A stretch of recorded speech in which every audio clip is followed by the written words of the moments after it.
Hello guys, welcome to Pure your one-stop shop for K-pop and Asian dramas.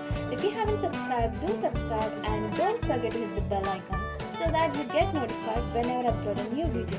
Let's get started.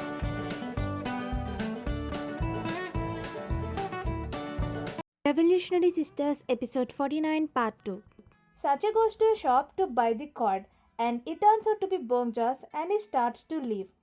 But she stops him and cuts the fish. She calls him a petty old man that he is interfering in his grown up brother's family matters and checking the cupboards, etc. He gets shocked and asks, why does she behave this way with him when she never behaved this way before? She tells that now the marriage happened, she need not walk on eggshells around him. Later, he shares the same news with Tengja and she behaves just like Bongja, which shocks him. And Gongcha tells him that he is at fault and tells that he already changed the passcode. And Tuggi watches everything in a sigh.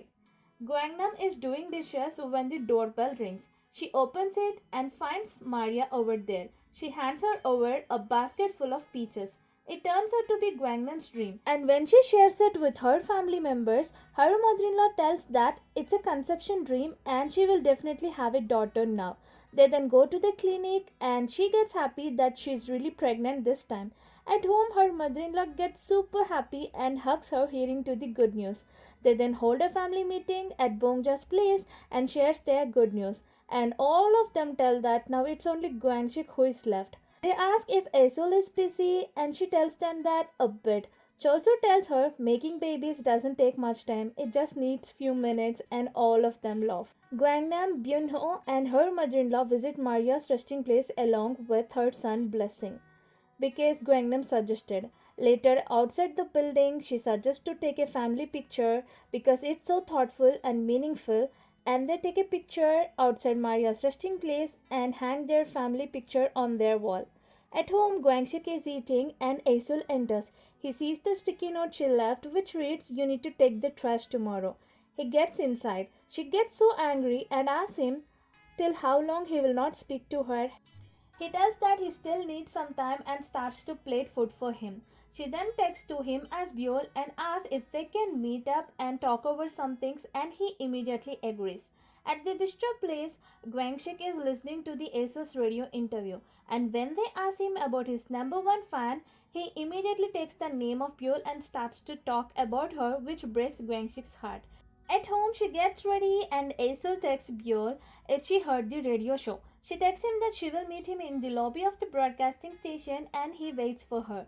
Aisel calls Taechung and asks about moving into a new place and tells how happy he is that he is back with Theory again. Taechung tells him that since it's the place Aisel lived before, it will be lucky for him and who knows, he might actually buy a new house soon. He asks about radio show and Aisel tells that how he spoke about Björl. Taechung asks Björl and Theory stops him. Aisel texts Björl asking where is she and Guangxik appears in front of him and questions him what is he doing over there, for whom is he waiting when he was supposed to be in a meeting with the director. She tells how she heard the radio interview and she thought that she was his number one fan and leaves from there in tears. He tries to go behind her but a producer stops him. Asil goes to their house and then bistro, but he doesn't find her over there. She's at Bongja's house and she cries so loud and tells her that how Asil is cheating on her when she did so many things for him to fulfill his dreams.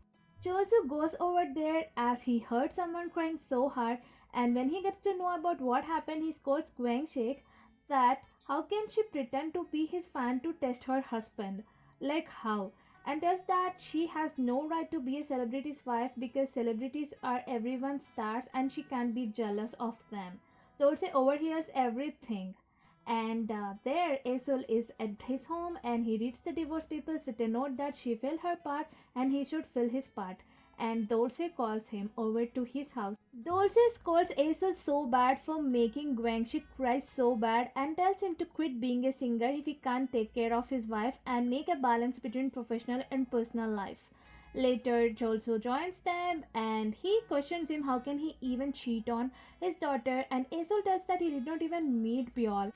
Dolce tells that then that's not cheating because he did not meet her and did anything with her, but Cholso tells him that emotional cheating is also cheating, and they both starts to argue over this topic and Aesol takes a leave.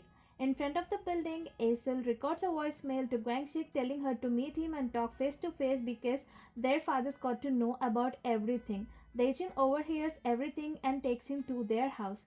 He questions him how can he actually ignore his wife over a fan called Biol, and he tells Tairi to tell him everything because he's disgusted to speak anything to Aesel. Tairi tells him that how can he even fall behind Biol? Is that because she's young? And she tells him that she know him for a long time but never knew that he was this dumb. How can he not recognize that his number one fan Biol is none other than his wife Guangsik? He gets so happy and also sad that he behaved this way with her and goes home to apologize to her. He kneels in front of her and apologizes to her, but she's so sad that she tells him to fill in the divorce papers and gets inside the bedroom and locks the door. Guangnam's birth father gets released from the jail due to Chuseok festival's special pardon. Later at Guangnam's house, she starts to read the books for the fourth month of pregnancy, and her mother-in-law tells her that just like she is a noble blood, her kiddo is also a noble blood. That's why the kid is not giving her any kind of morning sickness. That makes her think about Guangxik's words so that she can get a closure like she did. And she decides to meet Cholsu to talk about it. And as she goes to Bongja's building, her birth father stalks her. And at Cholsu's place, she asks him to tell him every truth regarding her birth father, and he asks her if she is sure, and she tells that yes she is, and he should tell her everything in detail. That's it with today's video. Hope you enjoyed the video. If you haven't subscribed, do subscribe and don't forget to hit the bell icon so that you get notified whenever I upload a new video. Until then, tata, bye bye, take care.